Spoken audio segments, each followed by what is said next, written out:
Okay, bias of digitalis में बच्चों आपको देखें, प्रिंसिपल तो ये है कि जो डिजिटलिस होता है ऑलरेडी हमने पढ़ रखा है कि एक कार्डियक ग्लाइकोसाइड है और बेसिकली ये आपका ये हार्ट रेट कॉन्ट्रैक्शन की एबिलिटी को इंक्रीज करता है, राइट। इसको हम कॉन्जेस्टिव हार्ट फेलियर में यूज करते हैं। देखिए, जो बायस ऑफ डिजिटलिस है इसमें दो मेथड्स हैं, एक तो पिजन मेथड है और दूसरा मेथड है आपका फ्रॉग हर्ट मेथड।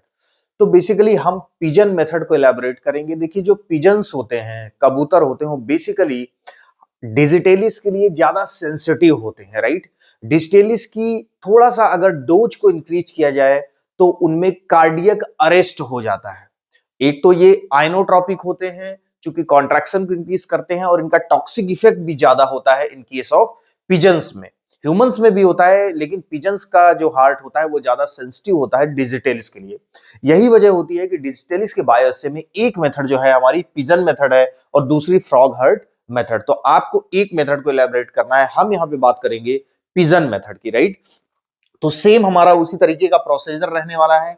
हमारी जो फेजेस हैं वो है प्रिपरेशन फेज, सेकंड हमारी होगी एक्सपेरिमेंटल प्रोसीजर, और थर्ड है हमारा डेटा एनालिसिस, राइट। तो सबसे पहले हमारा जो हमने पहले भी कई बायस से में स्टेप फॉलो किया, सबसे पहले हम इंस्टीट्यूशनल एनिमल एथिकल कमिटी का अप्रूवल हमको चाहिए होगा एक्सपेरिमेंट को प्रोसीड करने के लिए। प्रॉपर पिजन की हैंडलिंग को हमको एक प्रोटोकॉल गाइडलाइन हमको पता होनी चाहिए। तो आपका एथिकल क्लियरेंस में आपका क्या होगा कि आपको यहाँ पे IAEC का अप्रूवल होना चाहिए, राइट। तो IAEC, देखिए जो चीज मैं बोर्ड पे मेंशन करूंगा वो आपको कॉपी में हाईलाइट करनी है। IAEC का मेंशन होना चाहिए और यहाँ पे आपको हैंडलिंग गाइडलाइन पता होना चाहिए। सिलेक्शन ऑफ एनिमल्स में देखिए, अगर हेल्दी पिजन्स होने चाहिए, और पिजन्स आपके बेसिकली जो इनका वेट होगा रेंज वो 250 टू 300 ग्राम के अराउंड होना चाहिए। तो हेल्दी पिजन्स होना चाहिए और इतने बेसिकली इस वेट के पिजन होना चाहिए। प्रिपरेशन ऑफ सॉल्यूशंस में देखिए बच्चों, प्रिपरेशन ऑफ सॉल्यूशंस में आपके तीन सॉल्यूशंस हम बनाते हैं, एक स्टैंडर्ड, टेस्ट और कंट्रोल सॉल्यूशन। तो स्टैंडर्ड में बेसिकली आपका नॉन डिजिटलिस का सॉल्यूशन होगा, और वो डिजिटलिस में बेसिकली आपका जो भी स्ट्रेंथ होगी, सपोज करिए अगर स्ट्रेंथ 1 mg पर ml है, कितनी है, अगर स्टैंडर्ड की आपकी डिजिटलिस की डोज 1 mg पर ml है तो सेम डोज आपको टेस्ट में रखनी है। ये आपको सारे बायोएसए में करना है, इसमें आपको कंफ्यूजन नहीं रखना है। जितनी स्ट्रेंथ आपको स्टैंडर्ड की लेनी है वही स्ट्रेंथ आपको टेस्ट की लेनी है। तो आपने क्या किया, 1 mg पर ml का डिस्टेलिस का स्टैंडर्ड सोल्यूशन था आपके पास, आपने टेस्ट सोल्यूशन को, जिसने आप, जो कि आपका बेसिकली टेस्ट डिजिटलिस भी आप कह सकते हैं उसको, उसका भी स्ट्रेंथ आपने कितना रखा, सेम 1 mg पर ml। कंट्रोल में बच्चों ऑलरेडी मैंने कह रखा है कि डिस्टेलिस जिस चीज में व्हीकल में डिसॉल्व होगी उसको हम लेंगे, तो बेसिकली यहाँ पे नॉर्मल सेलाइन हम लेंगे। क्या लेंगे, नॉर्मल सेलाइन। तो आपका ये प्रिपरेशन ऑफ तीन तरीके के सॉल्यूशंस हो गए, राइट। नेक्स्ट हम बात करते हैं आपका एक्सपेरिमेंटल प्रोसीजर में। देखिए ग्रुप डिवाइड करेंगे, आपके तीन ग्रुप होंगे। आपके ग्रुप कौन कौन से होंगे, स्टैंडर्ड होगा, टेस्ट होगा एंड कंट्रोल होगा। कंट्रोल में आप नॉर्मल सेलाइन दे ही रहे थे, टेस्ट में आपके पास टेस्ट डिस्टेलिस है 1 mg पर ml का, और यहां पे भी 1 mg पर ml का आपका स्टैंडर्ड है। एडमिनिस्ट्रेशन, अच्छा, कितने पिजन्स होंगे आपके पास, 4 to 6 पिजन पर ग्रुप। 4 to 6 पिजन पर ग्रुप, मतलब तीन ग्रुप में अगर आप 4 लेके चलते हैं तो टोटल 12 पिजन्स होंगे, एक ग्रुप में 4 पिजन्स होंगे। अब देखिए एडमिनिस्ट्रेशन की अगर बात करें बच्चों, तो एडमिनिस्ट्रेशन में सेम आपको सिंपल प्रोसीजर रखना है। आपको स्टैंडर्ड जो आपका डिजिटलिस है उसको एडमिनिस्टर करना है। जो स्मॉलर डोज आपको स्टार्ट करनी है दैट इज फ्रॉम 0.01 mg पर केजी का जो इंट्रावेनस आपको डिजिटलिस देना है, राइट। तो आईवी रूट से 0.01 mg पर केजी। अच्छा, पिजन का ये जो ओवरऑल ये जो पिजन का मेथड है, पिजन मेथड बायोसेबलिस्टेलिस में, इसका प्रिंसिपल ये है कि जब आप डोज को एनहांस करते हैं स्लाइटली, तो चूंकि पिजन का सेंसिटिव पिजन का हार्ट काफी सेंसिटिव होता है, तो वो बेसिकली कार्डियक अरेस्ट हो जाता है। तो आप क्या करेंगे, आप इस डोज पे देखेंगे कि कार्डियक अरेस्ट हुआ क्या। अगर कार्डियक अरेस्ट नहीं हुआ तो आप डोज को स्लाइटली इंक्रीज करेंगे। तो सपोज करिए आई एडमिनिस्टर्ड द इंट्रावेनस 0.01 मिलीग्राम पर केजी आप digitalis, and if the cardiac arrest क्या हुआ, नहीं हुआ, देन एडमिनिस्टर करेंगे 0.02 मिलीग्राम पर केजी, उस पे देखेंगे हुआ या नहीं। इसी तरह 0.05 mg पर केजी। तो आप ओवरऑल डोज को ग्रेजुअली क्या कर रहे हैं, धीरे धीरे इंक्रीज कर रहे हैं।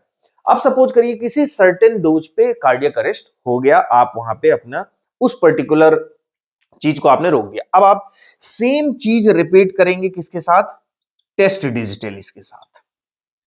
टेस्ट डिजिटलिस के साथ सेम आप पहले 0.01 mg पर केजी से देंगे, अगेन सेम इसी फॉर्मेट में आप डोज को इनहांस करेंगे। तो आपको दोनों स्टैंडर्ड और टेस्ट की अलग अलग डोज या सेम डोज आपको मिल जाएगी, जिसपे पिजन में कार्डियक अरेस्ट हुआ। कार्डियक अरेस्ट का आप साइन देखेंगे, सिसेशन ऑफ ब्रीदिंग, राइट। तो ये cessation of heart rate and breathing. तो बेसिकली ये चीज आपका हो गया। अब डोज एडजस्टमेंट क्या है, कि डोज एडजस्टमेंट की बात हम यही कहें कि जिसमें आप डोज बेसिकली एडजस्ट कर रहे हैं। ओवरऑल ये दोनों पॉइंट अप्रोक्सीमेटली सिमिलर हैं डोज एडजस्टमेंट के। तो डोज एडजस्टमेंट में आपको यही लिखना था कि बेसिकली आप उस डोज तक आप कैरी करते हैं प्रोसीजर को जिसमें आपका कार्डियक अरेस्ट दिखाई दे। इसके बाद आता है डेटा एनालिसिस। देखिए आपके पास दो डेटा है, आपके पास डेटा है कि आपके किस डोज पे, स्टैंडर्ड की किस डोज पे कार्डियक अरेस्ट हुआ एंड टेस्ट की किस डोज पे कार्डियक अरेस्ट हुआ। तो बच्चों देखिए स्टैंडर्ड के ग्रुप में हमने 4 पिजन रखे थे, टेस्ट में भी 4 थे, 4 अगर लेके चलते हैं तो बेसिकली 4 में अगर 2 मींस 50%। तो अगर 2 पिजन्स में 2 कबूतर में बेसिकली अगर आपका कार्डियक अरेस्ट होता है, तो आप उस डोज को, जिस डोज पे 2 पिजन इन्वॉल्व हुए, उस पे आप बोलते हो कि ये इसका LD50 है। क्या है, लीथल डोज 50। तो आप median lethal dose find out करते हो किसके रेफरेंस में, स्टैंडर्ड, और किसके रेफरेंस में, टेस्ट में। कैसे, स्टैंडर्ड की किस डोज पे 2 पिजन, 2 पिजन, अगर 4 पिजन हम लेके चल रहे हैं तो 2 पिजन का कार्डियक अरेस्ट हुआ, एंड टेस्ट की किस डोज पे 2 पिजन का कार्डियक अरेस्ट हुआ।